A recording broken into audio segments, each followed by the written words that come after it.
these burning questions about the $2 bill. Luca Rallis wants to know, how many $2 bills are in circulation? The answer, according to the Federal Reserve, is 1.5 billion as of December of 2022. Tack on the nearly 250 million more bills recently printed for the 2024 print order, and that number will rise to nearly 1.75 billion twos in circulation.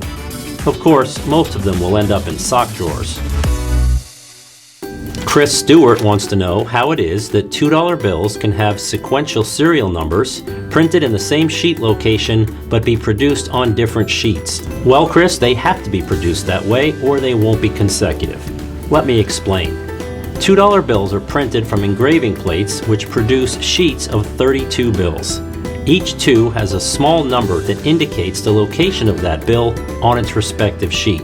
This chart, which I showed in another video on this channel, indicates that a sheet is divided into 4 quadrants, 1 through 4, and the 8 bills in each quadrant are given letters A through H. Let's take a look at 3 2s with sequential serial numbers. These all have H2 as their location. That means they were right here on their sheet, quadrant 2, position H. The backs of bills are printed first, then the fronts. Then the serial numbers and treasury seals are added in another print run. When the bills are eventually cut, that stack has to include consecutive serial numbers, the way you receive them from the bank, so they have to be one on top of each other. In order to do that, they have to be on different sheets, and they have to be in the same location on each sheet so they line up when stacked. Got it? If not, scrub backward and watch the explanation again. Marvin Cito asked, what is the most $2 bills you can fit in a wallet? Of course, that depends on the size of the wallet, and here's mine, and I happen to have 203 $2 bills, which is the most I was able to accumulate before shooting this video. Let's see if these fit in this wallet, and I will say that I had to remove all my credit cards beforehand. Let's see if these will fit in there.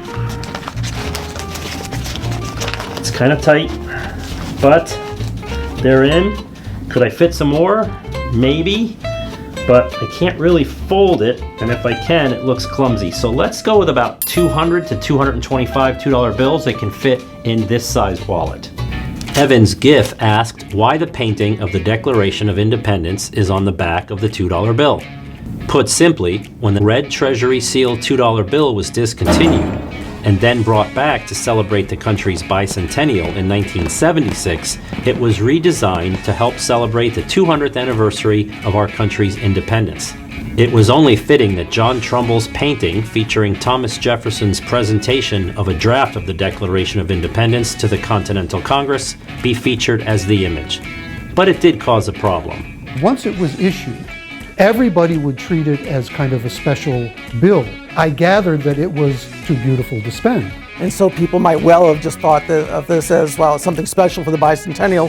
I'm going to go home and keep this. And someday they'll be worth $1,000. That fact may have contributed to why people still don't use $2 bills to this day, but it is the reason why the painting is on the back of the $2 bill.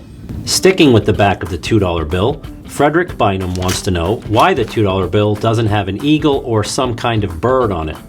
Well, for one thing, there were no birds in the room for the presentation of the Declaration of Independence, so there's no room for one on the current $2 bill. But although you have to go back a ways, there was an eagle on the back of the 1875 $2 national banknote, known in many circles as the Lazy Deuce, because the 2 is on its side. It's the only bird to appear on any $2 note, and it wasn't a unique thing for this series of bills, as every denomination had that or another eagle. Outside of these, the backs of $2 bills avoided animals or figures and instead had incredibly ornate designs for one very specific reason. They're done to basically ward off counterfeiting. The more complicated the design, the harder it is to replicate. The biggest bird to appear on a piece of currency? Try this 1918 $1 Federal Reserve banknote. And talking about the one gives me another great segue, as Mr. Hiker wants to know why there isn't a new design for $2 bills along with other denominations. The answer pairs the 2 and the 1 into special company. All the other denominations have undergone a redesign in the past few decades, mostly to add security features to ward off counterfeiting. But the US government is not worried about people counterfeiting ones and twos, and probably doesn't want to spend the money to redesign a bill that's been working well as is. There hasn't been a new design on the 2 because there aren't any new security features that need to be added. That's pretty much it. So what happens when $2 bills are misprinted, asks Emiliano Salder. The government doesn't want these bills out because they become valuable collector's items.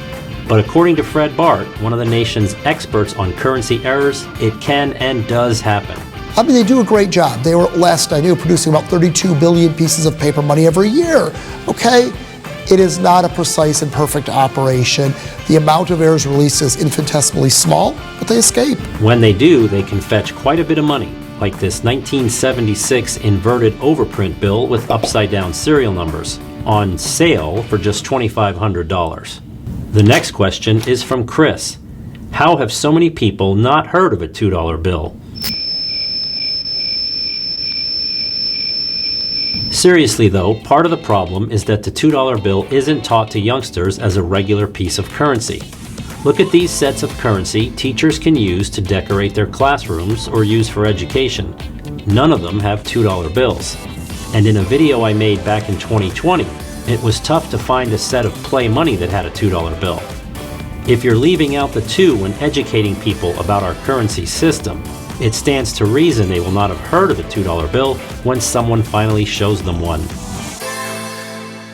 And finally, Leonardo Venegas says, since most people don't know that $2 bills exist, should the United States stop making them? Some would argue that we don't need the $2 bill anymore. But here are a few other people who wanted to weigh in. Given that we've already paid the cost of adoption, I think there's definitely no downside to using it more, printing more, saving the government a little bit of money. Producing the 2, it helps with maintaining the magic of the almighty dollar. The national history and symbology infused in the notes, and especially for people sort of the currency collector set, you get to please them a little bit, I think, by having 2s out there in the economy for all of those tooth fairy presents or a gift from a parent for whatever holiday. I don't know about should. That maybe involves other factors such as government expense, et cetera, but there's a huge rationale for it, and there has been ever since the first issuance, but that rationale is never caught on. It makes perfect sense to have a $2 bill, in my view.